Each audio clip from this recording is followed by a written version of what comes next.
ಇವತ್ತಿನ ದೇಗುಲ ದರ್ಶನ ವಿಶೇಷ ಸಂಚಿಕೆಯಲ್ಲಿ ನಾವು ನೋಡ್ತಾ ಇರುವಂತಹ ದೇವಸ್ಥಾನದ ವಿಜುವಲ್ಸ್ ಎಲ್ಲಿದೆ ಅಂತಂದರೆ ರಾಮನಗರ ತಾಲೂಕಿನ ಕ್ವಾರ್ಟರ್ಸ್ ಅಂತ ಏನು ಕರಿತೀವಿ, ಪೊಲೀಸ್ ಕ್ವಾರ್ಟರ್ಸ್ ಏನಿದೆ ಅದರ ಪಕ್ಕದಲ್ಲೇ ಒಂದು ಸುಂದರವಾದಂತಹ ಒಂದು ಪುಟ್ಟದಾದಂತಹ ಒಂದು ಆಂಜನೇಯನ ದೇವಸ್ಥಾನ ಇದೆ. ಮೊದಲನೇ ಸಲ ನೋಡ್ತಾ ಇರೋದು ಇದು ಫಸ್ಟ್ ವೀಡಿಯೋ ಆಗಿರುತ್ತೆ. ಬಟ್ ಆಲ್ರೆಡಿ ನಾನು ಈ ದೇವಸ್ಥಾನದ ಬಗ್ಗೆ 4-5 ವೀಡಿಯೋಗಳನ್ನು ಮಾಡಿದ್ದೀನಿ. ಯಾಕೆಂದರೆ ಈ ದೇವಸ್ಥಾನ ಅಷ್ಟೊಂದು ಶಕ್ತಿಶಾಲಿಯಾದಂತಹ ದೇವಸ್ಥಾನ. ಇಲ್ಲಿನ ಪುರೋಹಿತರು ಮತ್ತು ಇಲ್ಲಿ ಅವರ ಫ್ಯಾಮಿಲಿ, ಪುರೋಹಿತರ ಫ್ಯಾಮಿಲಿ ಮತ್ತು ಇಲ್ಲಿನ ಆಡಳಿತ ಮಂಡಳಿ. ಇಲ್ಲಿ ಆಡಳಿತ ಮಂಡಳಿ ಅಂದರೆ ಯಾರು ಅಂತಂದರೆ ಇಲ್ಲಿರುವಂಥ ಆಟೋ ಚಾಲಕರು.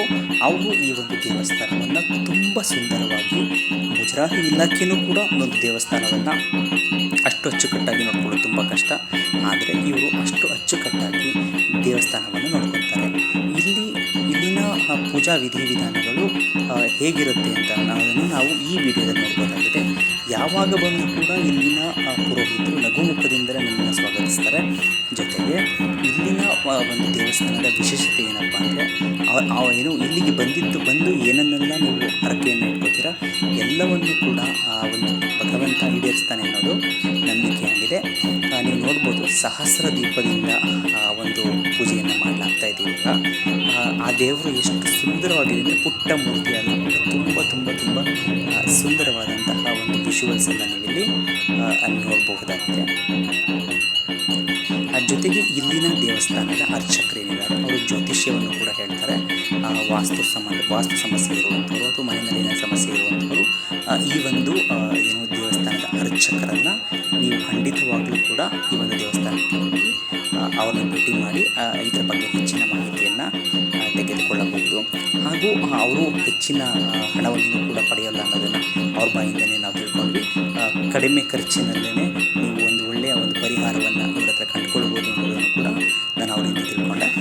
ಜೊತೆಗೆ ಇಲ್ಲಿ ಮೊನ್ನೆ ನಾನು ಅಪ್ಲೋಡ್ ಮಾಡಿದಂತಹ ವಿಡಿಯೋದಲ್ಲಿ ಇಲ್ಲಿ ಒಂದು ಶ್ರೀರಾಮ, ಲಕ್ಷ್ಮಣ, ಸೀತಮ್ಮ ಮತ್ತು ಆಂಜನೇಯ ಸಮೇತವಾಗಿರುವಂಥ ಒಂದು ವಿಗ್ರಹ ಇದೆ. ಅದು ಶ್ರೀರಾಮನ ರಥದ ಥರ ಮಾಡಿಕೊಂಡು ಮೊನ್ನೆ ಒಂದು ಮೆರವಣಿಗೆಯನ್ನು ಕೂಡ ಹೋಗಿತ್ತು. ಅದರ ವಿಡಿಯೋನು ಕೂಡ ನಾನು ನಿಮಗೆ ಅಪ್ಲೋಡ್ ಮಾಡಿದ್ದೇನೆ.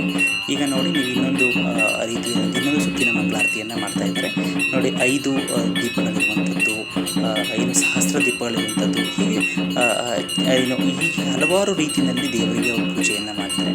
ಬಹುಶಃ ಇಂಥ ಒಂದು ಪೂಜೆಯಿಂದಲೇ ಆ ದೇವರಿಗೆ ಅಷ್ಟೊಂದು ಶಕ್ತಿ ಬಂದಿದೆಯೋ ಅಂತ ನನಗನ್ಸುತ್ತೆ. ಜೊತೆಗೆ ಆ ಒಂದು ದೀಪವನ್ನು ಮುಖದ ಹತ್ರ ತಗೊಂಡೋಗ ದೇವರ ಮುಖ ನೀವು ನೋಡ್ಬೋದು. ಕೆಲ ಬದಲಾವಣೆಗಳನ್ನು ಕೂಡ ನಾವಲ್ಲಿ ನೋಡ್ಬೋದಾಗಿದೆ. ಜೊತೆಗೆ ಈ ಒಂದು ದೇವಸ್ಥಾನ, ಅದರಲ್ಲೂ ಕೂಡ ಶ್ರೀರಾಮನವಮಿ, ಜೊತೆಗೆ ಹನುಮಾನ್ ಜಯಂತಿ ಏನಿದೆ, ಸೊ ಆ ಟೈಮಲ್ಲಿ, ಜೊತೆಗೆ ಶನಿವಾರದಂದು, ಶ್ರಾವಣದ ಟೈಮಲ್ಲೆಲ್ಲನೂ ಕೂಡ ಈ ದೇವಸ್ಥಾನದಲ್ಲಿ ತುಂಬ ರಶ್ ಇರುತ್ತೆ. ಏಕೆ ಅಂತಂದರೆ ಯಾವಾಗಲೂ ಕೂಡ ಆಂಜನೇಯನ ವಾರಗಳು ಯಾವುದಿರುತ್ತೆ ಅಲ್ಲಿ ಎಲ್ಲ ದೇವಸ್ಥಾನಗಳು ಕೂಡ ರಶ್ ಇರುತ್ತೆ. ಇದು ಮೇನ್ ರೋಡ್ಗೆ ಹತ್ತಿರ ಇರೋದ್ರಿಂದ, ತುಂಬ ಹತ್ತಿರ ಅಂದರೆ ಇದು ಮೇನ್ ರೋಡ್ ಪಕ್ಕದಲ್ಲಿ ಈ ದೇವಸ್ಥಾನ ಇದೆ. ಇದರ ಆಪೋಸಿಟ್ ನಿಮಗೆ ಒಂದು PU ಕಾಲೇಜು, ಒಂದು ಡಿಗ್ರಿ ಕಾಲೇಜ್ ಕೂಡ ಇದೆ. ಅಂತಹ ಒಂದು ಒಳ್ಳೆಯ ಪ್ಲೇಸ್ನಲ್ಲಿ ಆಂಜನೇಯ ಬಂದು ನೆಲೆಗೊಂಡಿರುವಂಥದ್ದು ತುಂಬ ಒಳ್ಳೆಯ ವಿಚಾರ ಅಂತಲೇ ಹೇಳ್ಬೋದು. ನೀವು ಯಾರಾದರೂ ಈ ಒಂದು ದೇವಸ್ಥಾನವನ್ನು ವಿಸಿಟ್ ಮಾಡಬೇಕು ಅಂದರೆ ನೀವು ಮಾರ್ನಿಂಗು ಮತ್ತು ಈವ್ನಿಂಗ್ ಯಾವ ಟೈಮಲ್ಲಿ ಅವರು ಇರ್ತಾರೆ. ಶನಿವಾರ ಮೋಸ್ಟ್ಲಿ ಅವ್ರು ಯಾವಾಗಲೂ ಮಾರ್ನಿಂಗಿಂದ ಈವ್ನಿಂಗ್ವರೆಗೂ ಇರ್ತಾರೆ ಅಂತ ಕೂಡ ಅನಿಸುತ್ತೆ. ನೀವು ಶ್ರಾವಣದ ಟೈಮಲ್ಲಿ ಮತ್ತು ಯಾವುದೇ ಟೈಮಲ್ಲೂ ಕೂಡ ದೇವಸ್ಥಾನವನ್ನು ವಿಸಿಟ್ ಮಾಡಿ. ಯಾಕೆ ಅಂತಂದರೆ ಈ ದೇವಸ್ಥಾನ ಅಂದುಕೊಂಡಿದ್ದು ಆಗುತ್ತೆ ಅನ್ನೋದನ್ನು ಅಲ್ಲಿನ ಪುರೋಹಿತರು, ಅಲ್ಲಿನ ಅಲ್ಲಿನ ಒಂದು ಆ ದೇವಸ್ಥಾನಕ್ಕೆ ಬರುವಂಥ ಭಕ್ತಾದಿಗಳಿದ್ದಾರೆ, ಅವರಿಂದಲೇ ನಾನು ತಿಳ್ಕೊಂಡು ನಾನು ನಿಮಗೆ ಇಲ್ಲಿ ವಿಡಿಯೋ ಮಾಡಿದ್ದೇನೆ. ಈ ಒಂದು ಸಂಪೂರ್ಣವಾದಂತಹ ವಿಡಿಯೋದಲ್ಲಿ ನಾನು ನಿಮಗೆ ದೇವಸ್ಥಾನದಲ್ಲಿ ಏನೇನೆಲ್ಲ ಪೂಜಾ ಕೈಂಕರ್ಯಗಳಾಗುತ್ತೆ ಅನ್ನೋದನ್ನು ಫುಲ್ಲು ವಿಡಿಯೋಗಳನ್ನ, ಮತ್ತು ಹೇಗೆ ಪೂಜೆಯನ್ನು ಮಾಡ್ತಾರೆ ಅನ್ನೋದನ್ನು ಫುಲ್ ವಿಡಿಯೋನ ನಾನು ನಿಮಗೆ ಕೊಡುವಂಥ ಒಂದು ಪ್ರಯತ್ನವನ್ನು ಮಾಡಿದ್ದೇನೆ. ನೀವು ನೋಡ್ಬೋದು, ಅವರು ಮಗ ಏನು ಮಾಡ್ತಿದ್ದಾರೆ, ಪುರೋಹಿತರ ಮಗ ಅಂತಂದರೆ ಅವರು ಒಂದು ದೀಪವನ್ನು ಎತ್ಕೊಂಡು ಅಷ್ಟೊಂದು ಇನ್ನೊಂದು ದೀಪವನ್ನು ರೆಡಿ ಮಾಡ್ತಿದ್ದಾರೆ ನೋಡಿ. ಎಷ್ಟು ಸಪೋರ್ಟಿವ್ ಆಗಿದೆ. ಅವ್ರ ವೈಫು ಕೂಡ ತುಂಬ ಸಪೋರ್ಟಿವ್ ಆಗಿದ್ದಾರೆ. ಬಹುಶಃ ಇಂಥ ಒಳ್ಳೆ ಫ್ಯಾಮಿಲಿ ಸಿಕ್ಕಿರೋದ್ರಿಂದ ಅವರು ಇಷ್ಟೊಂದು ಸುಂದರವಾಗಿ ಆ ಒಂದು ದೇವಸ್ಥಾನವನ್ನು ನಡೆಸೋದಕ್ಕೆ ಸಾಧ್ಯ ಆಗ್ತಿದೆ ಅಂತ ನಾನಾದರೂ ಭಾವಿಸ್ತೇನೆ. ಸೊ ನೀವು ಎಲ್ಲರೂ ಕೂಡ ಈ ಒಂದು ದೇವಸ್ಥಾನವನ್ನು ಒನ್ಸ್ ನೀವು ವಿಸಿಟ್ ಮಾಡಿದ್ರೆ ಒಳ್ಳೆ ರಿಸಲ್ಟನ್ನು ಕಾಣಬಹುದು ಅಂತ ನನ್ನ ಒಂದು ಅಭಿಪ್ರಾಯ. ಸೊ ನಿಮ್ಮ ಅಭಿಪ್ರಾಯವನ್ನು ದಯವಿಟ್ಟು ಕಮೆಂಟ್ ಬಾಕ್ಸಲ್ಲಿ ಕಮೆಂಟ್ ಮಾಡಿ.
ಯಾವುದೇ ಸಮಸ್ಯೆ ಇರೋರು ಅಥವಾ ಆಂಜನೇಯನ ಭಕ್ತರು ದಯವಿಟ್ಟು ಈ ದೇವಸ್ಥಾನವನ್ನು ಒಂದ್ಸಲ ವಿಸಿಟ್ ಮಾಡಿ.